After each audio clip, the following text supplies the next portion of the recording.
Hi everyone, welcome back to Cook, Create, Read. My name is Terry and I'm here to talk to you about books. I've just washed my hair actually because I did try to do this video earlier with day 3 hair and she's a greasy girl and it was not looking good. No amount of dry shampoo was making it look any better. So anyway, enjoy. So today I'm here to talk to you about the 7 best books I read this year. I'm not going to set any records with my reading. This year I only read 31 books. I'm about to finish another one, but I don't think it's going to be in my top of the year, so I thought I was safe to do this video. So I've got 7 books I'm going to talk to you about. I'm not going to go into huge depth on any of them, mainly because with my middle-aged adult brain I can't remember them very clearly, but I do know that I enjoyed these books. So without further ado, I have a cup of tea. See if it's not too hot. It is. Let's get started. So these are not in any particular order. I couldn't rate them, you know, from best to worst or worst to best or whatever. These are just the way they are in this pile. And the first one on top of the pile is Sandwich by Catherine Newman. I picked this book up when I was on holiday in America. We did a road trip across America this year, which was the highlight of my year, to be honest. And I picked this up in a tiny little bookshop in a town called Calistoga, or was it St. Helens? St. Helena? Something like that, anyway, in the wine country in Napa Valley. It was a tiny little bookshop called, was it called Plum Books? And I think that the woman who was working in the shop owned the shop. It felt like she was the owner to me. And she was so lovely, and she was, you know, recommending books to, there were quite a few customers in there in this tiny little shop at the time, and she recommended this one. And I'd never heard of this author before, although that's not true, because actually when I got home I realised I had another of her books on my shelves. But anyway, so I picked this up, and it's a really short book, and I read it for Shorty September this year, and I absolutely loved it. I think this book is just written for women in my age group, in menopause, and who have like children who are on the brink of adulthood, and the story just captured me and captivated me. So I think I read this in not a single sitting, but in a day, and I just love this book. It's about a family who come together, I think, every year at their kind of beach cabin in Sandwich, and it's about how there's kind of long lost secrets that have never been spoken about, and the different dynamics within the family, and it's just a really lovely book. I would recommend this for everybody, not just for menopausal women, but it's just that the main character in the story is around my age and going through the same things that I'm going through, and I just really love this book and would highly recommend it. I am going to read the other book that I've got from her on my shelf this year, or next year, 2026, which is called We All Want Impossible Things. I've been meaning to read that for a few years, although I didn't realise it was the same author. But yeah, highly recommend this. It just felt nostalgic and comforting, although it broaches some pretty kind of heavy subjects within the story. But it was just a really feel-good book, and I highly recommend it. The next one I have is also one that I read for Shorty September, and that is I Who Have Never Known Men by Jacqueline Hartman. This is a completely different feel to Sandwich. So it's translated from the French by Ros Schwartz, and it must have been first published in 1995. Sorry, that was boring. Not like the book. So this book is about a group of women who are locked in an underground cell, and they don't know why, they don't know by who, and one day something happens and they are able to escape, and then they go on this kind of journey across the country, and they find lots of other similar cells, but they don't find any other people. This book was gripping and just a really wonderful story about the strength of women, and how they overcome adversity in, you know, really awful circumstances.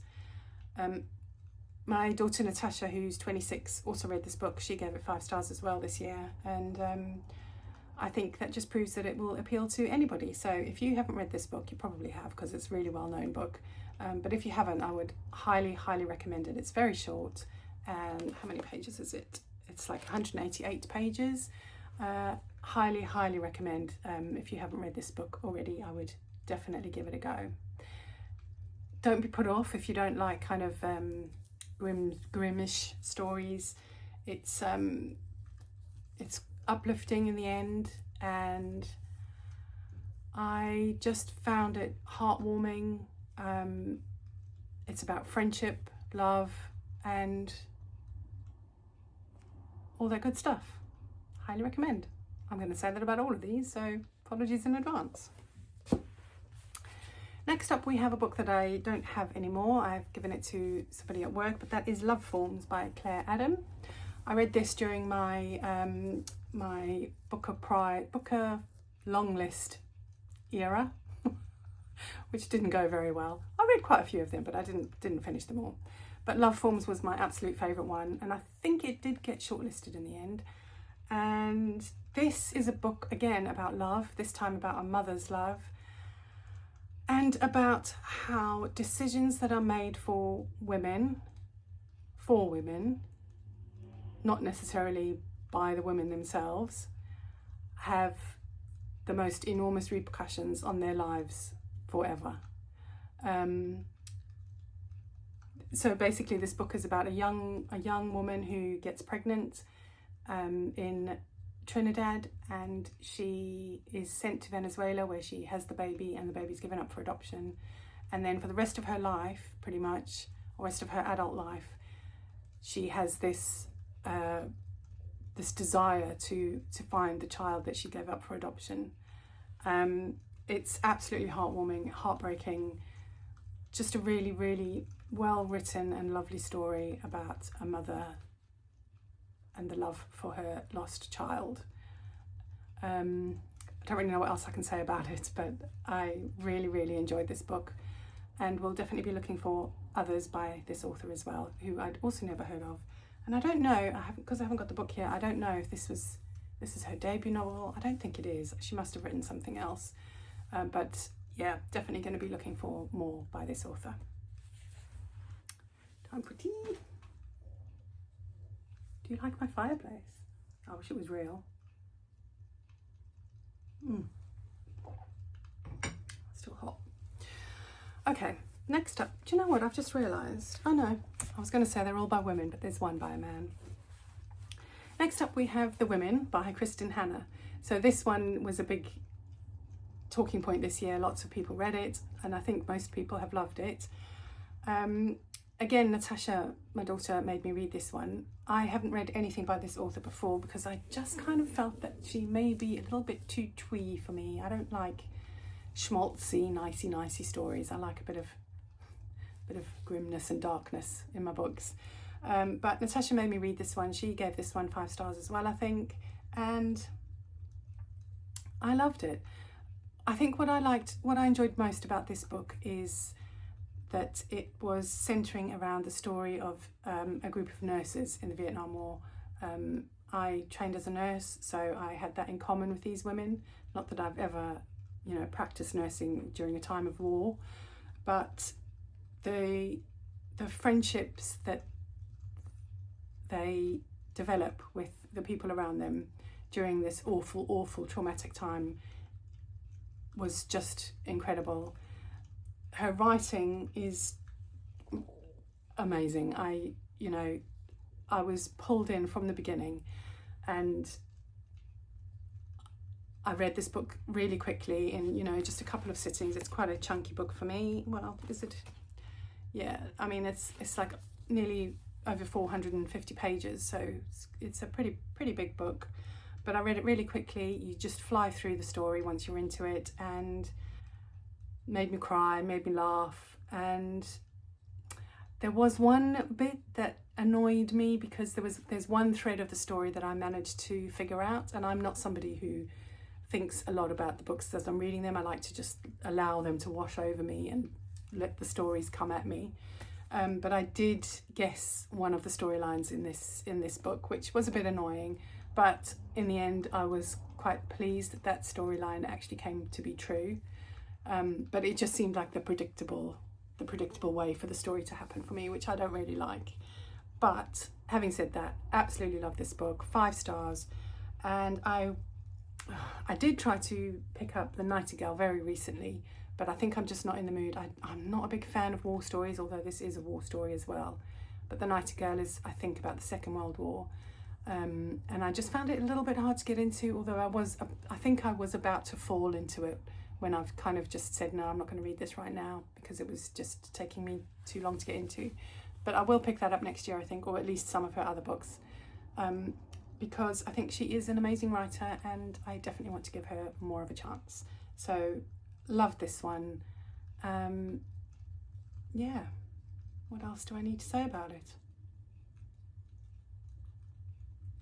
That's it, really. Nothing else to say. Just loved it. Then we have a book that I think has polarised people. Some people love it, some people hate it, but I loved it, and that is The Wedding People by Alison S. Batch. Again, this is a book that I bought on my road trip in America, and I had never heard of this author before, and I read this one. I think this is the first book I read when I got back from a holiday, and I just loved it. It was very unexpected. I didn't know what to expect. It was actually the last book I bought, I think, on my holiday. I was in Barnes and Noble in San Diego, which is set in, well, it's not set in, it's inside like an old movie theatre. Oh, I just need to uncross my legs because I'm old. Oh. Yeah, it's set inside an old movie theatre, and it's a really fun shop to look around in. And I'd seen this one in nearly all the shops that we'd been in up to that point, and in the end I just thought, you know what, I've seen this everywhere, I'm just going to buy it. And I bought it, and I'm so glad I did. So in this book we follow the story of a woman who goes to this hotel by the seaside that she's been to, I think, once before, or she meant to go there once before earlier in her life and never got there, I think. I can't remember which one. And when she gets there, she finds that she's the only person in the entire hotel that is not invited to this wedding. The whole hotel has been rented out to a family for this humongous wedding. She meets the bride, and the bride is like, oh, who are you? You know, which side, you know, you must be on his side of the family that I haven't met yet. And she's like, oh, no, I'm not here for the wedding. And the bride is like, what do you mean you're not here for the wedding? I made sure that they rented out this hotel to just my people for this wedding. What are you doing here? And when the bride finds out why she's there, I'm not going to tell you why, but when the bride finds out why she's there, she's like, absolutely not, that's not happening here. This is my wedding, you're not ruining my wedding. And then slowly what's her name? What is her name? Phoebe. Slowly Phoebe gets kind of tangled up in this family, and she becomes part of the wedding, and she's very involved in the whole thing. And again, this is a story about different forms of love and friendship, and the things that strangers can offer each other if they take the time to get to know each other. And I found it to be captivating, and I flew through it again. This is another chunky one. Well, no, I guess it's not a chunky one. It's probably an average. Yeah, it's 350 pages, so it's not really a chunky book, but I flew through it really quickly, and absolutely loved it. It does say on the back, The Wedding People is a wickedly funny and deeply satisfying novel. I can't say I found it wickedly funny, but I don't often find books very funny. But deeply satisfying, yeah, I did find it deeply satisfying. It was a romp, and I loved it. I can understand why people don't like this book. I think the bride, what is her name? Do we know? What is her name? I don't know what the bride's name is. Lila, yeah. The bride is Lila. And I can see why people don't like her. She's kind of very spoiled, a spoiled rich girl, and everything centers around her. But she is the bride, you know, she's the bride in the story, and the day should revolve around her in some ways. But in the end, she's actually not as self-centered as she comes across. I think she's doing these things to try and distract Phoebe from from her own storyline that, you know, she's trying to extricate herself from. And I think there's real growth of character in this story, and I loved it. I loved it so much. I then bought her next book called, I think it's called The Adults, which I haven't read yet, but it will be on my TBR for next year. So hopefully that one will be as good as this one. Okay, 2 left. The next one is another book that I bought when I was on holiday in America. I did buy a lot of books on that holiday, and there was, I think, did I do a vlog about it? I might have done a vlog about it, and if I did, I will put a link somewhere, up there, down there, somewhere. Anyway, this one is Wild Dark Shore by Charlotte McConaghy. This is another one that I had seen everywhere, and I wasn't sure if it was for me. But then again, in the end, I thought, you know what? I bought it in the same Barnes & Noble as The Wedding People, the last shop we went to in San Diego. And I just thought, you know, I love the cover. And it's a book set in the Antarctica. And we, at the end of our holiday, we were talking about a next holiday, and we were thinking about maybe going on an Antarctic cruise. We've changed our mind about that, I think, but all of that led me to picking up this book, and I'm really glad I did. I think I probably said that for each of these books. But this one is about climate change. It's about families, strangers again, and what strangers bring into families. It's about isolation. This family lives on a tiny island in the Antarctic Circle, and it's slowly being encroached on by the sea. The sea is slowly rising, and the island is slowly going underwater. And there used to be a whole load of scientists on this island doing some research about the birds and the weather and all kinds of things, from what I can remember. Something awful happened during that time when the scientists were all there. We don't know what it is. And then this random stranger gets kind of washed up on shore, and then it all kind of unravels from there. Very slowly it unravels. The way the story unravels is really clever. I think this one kept me guessing to the end. I couldn't guess the ending for this one. And the characters are just incredible. The way they kind of interact with each other, they are all very much their own people. And the way the family interacts feels very realistic. And what else can I say about it? Yeah, it says on the back here, lyrical, captivating, thought-provoking and thrilling. This immersive read will capture your attention from the first page. And that's absolutely true of me. I was absolutely captivated by this, and the writing is beautiful, and it just feels almost like a poem from beginning to end. And yeah, I loved it. So if you like stories about bleak you know, bleakness, cold, not much joyful happens in this book, but I loved it all the same. And you know, I think most people would enjoy this book. I think it's definitely not sci-fi, but it has kind of, because it's a bit otherworldly, because it's set in this really remote island in the middle of nowhere with no other contact with anybody. And yeah, I think if you've been thinking about giving this one a go, but you're not sure it's for you, I would say give it a go, because it was a really, really good story. And then finally, we have a book by a man. This was actually the very first book I read in 2025, and that is All the Colours of the Dark by Chris Whitaker. Dave, my husband, actually bought me this for Christmas last year.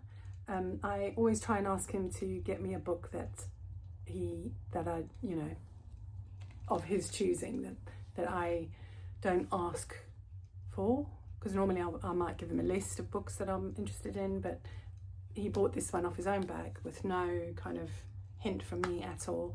And I had heard of it, and it was on my radar of one that I wanted to read, but I hadn't told him about it, and he picked it up for me. He didn't do that this year. He didn't get me a book for Christmas, which is rather disappointing, but my birthday's coming up, so maybe he'll get me one for my birthday. Anyway, so this book is the first book I've read by this author, although I did then go on to read another one by him, because I love this one so much. And again, I think this is one that some people love and some people hate. I just found it absolutely enthralling from the beginning. It took me like, I don't know, 2 paragraphs to get into this story. I absolutely fell in love with the characters. We've got a young teenage girl called Saint, and her friend called, what's his name? Patch. His name's Joseph, but they call him Patch. Patch, there's a whole load of abductions going on at this time when the book is set in the area, and Patch gets taken and abducted by this person. He gets held captive for a really long time, and then one day he escapes, and then it's about what happens from there. You know, he remembers things, but are those things real? Are they imagined? And he basically spends his life trying to prove that what he saw and went through during the time that he was captive was real and it was not his imagination.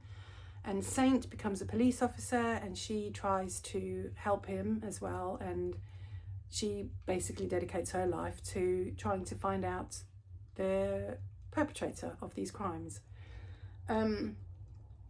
I found this book absolutely incredible. I loved every single page of it. This is a stonker. How many pages is this? It's heavy, it's huge.